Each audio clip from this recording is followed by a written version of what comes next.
ओवैसी ने बिगाड़ा इंडिया का समीकरण। बिहार में इन सीटों पर महागठबंधन की बढ़ी टेंशन। लोकसभा चुनावों को लेकर बिहार में एनडीए और महागठबंधन के दल अब आड़ या पार के मूड में नजर आ रहे हैं। एक तरफ महागठबंधन जहां आरक्षण की सीमा को बढ़ाकर बिहार में अपना दावा मजबूत करने में जुटी है, तो दूसरी तरफ एनडीए भी खुद को दलितों और पिछड़ों का समर्थक बताकर इंडिया को कोई लाभ उठाने से रोकना चाह रही है। वैसे बिहार में एनडीए और महागठबंधन के बीच टक्कर तो पिछले कई चुनावों से चलती आ रही है, लेकिन बीते कुछ चुनावों में एआईएमआईएम ने जोरदार प्रदर्शन कर यह बता दिया है कि राज्य की राजनीति में उनकी ताकत को कोई कम नहीं आंक सकता। वहीं आगामी लोकसभा चुनावों को लेकर भी एआईएमआईएम पूरी तरह से तैयारी में है। ऐसे में इस वीडियो में हम आगामी चुनावों से ही जुड़ी चीजों पर चर्चा करेंगे। आपको बता दें कि असदुद्दीन ओवैसी की पार्टी एआईएमआईएम का संबंध भले ही बिहार से नहीं हो, लेकिन पार्टी ने अचानक ही बिहार विधानसभा चुनाव 2020 में 5 सीटों पर जीत हासिल कर लोगों को सोचने पर मजबूर कर दिया। वहीं लोकसभा चुनावों के लिए भी ओवैसी पूरी तरह तैयार है। गौरतलब है कि एआईएमआईएम सुप्रीमो ने बीते दिनों साफ साफ कहा था कि पिछली बार चुनावों में सिर्फ सीमांचल में उम्मीदवार उतारकर उन्होंने बड़ी गलती की थी। ऐसे में आगामी लोकसभा चुनावों और बिहार विधानसभा चुनावों में एआईएमआईएम अब सीमांचल के अलावे भी राज्य के कई क्षेत्रों में चुनाव लड़ती नजर आ सकती है। वैसे भी ओवैसी को कहीं ना कहीं यह भरोसा है कि बिहार में एआईएमआईएम ज्यादा मजबूत हो सकती है, इसीलिए वे बिहार को लेकर कोई भी कोताही बरतने के मूड में नजर नहीं आ रहे। ऐसे में सवाल यह है कि आखिर ओवैसी के इस विश्वास की वजह क्या है? तो इसका सबसे बड़ा जवाब है खुद ओवैसी और बिहार का जाति समीकरण। आपको बता दें कि बीजेपी जिस तरह से हिंदुत्व का जोर शोर से प्रचार करती है, उसी तरह ओवैसी बीजेपी के हर वार पर जोरदार पलटवार करते नजर आते हैं। शायद यही वजह है कि मुस्लिम समुदाय के लोगों में उनकी पैठ बढ़ी है।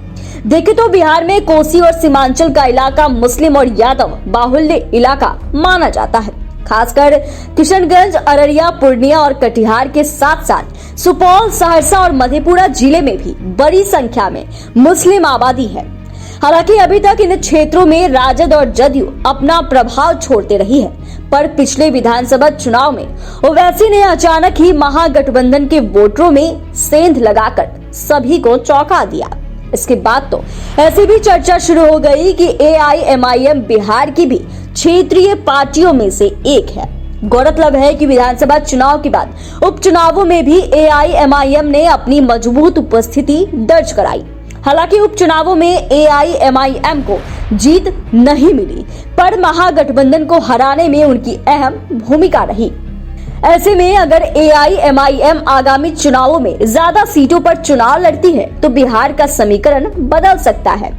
वैसे भी नीतीश कुमार द्वारा बिहार विधानसभा में महिलाओं और पुरुषों से जुड़े बयान पर ओवैसी ने हमला बोलकर यह जता दिया कि उनकी नजरें सिर्फ तेलंगाना विधानसभा चुनाव पर नहीं, बल्कि बिहार और देश पर भी है। देखें तो जिस तरह से एआईएमआईएम की उपस्थिति से पिछले कुछ चुनावों में महागठबंधन को नुकसान हुआ है, ऐसे में आगामी चुनावों में ऐसी ही संभावना से इनकार नहीं किया जा सकता है।